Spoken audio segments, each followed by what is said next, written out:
Hello, check sound. Ako ay isang motorcycle rider. At ito ang motor ko.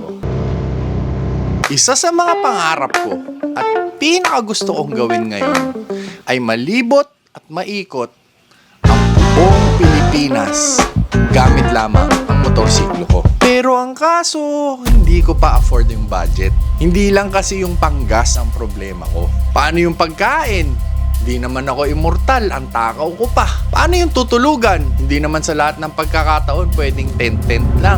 At bigla akong napaisip, isa nga pala to sa malalaking problema ng mga riders. Yung kung saan tatambay pagkatapos mag-ride, saan matutulog, saan kakain, at saan hihinto. Kaya naman nakaisip ako ng solusyon para dyan. Maglilibot ako sa mga lugar at maghahanap ng mga perfect tambay spots, hindi lang para sa isang motorcycle rider, kundi para sa buong grupo na din. Kaya tara, samahan niyo ako at maghanap tayo ng mga perfect tambayan spots niyo ng mga tropa. Ako nga pala si Boss Carl at ito ang Tambike.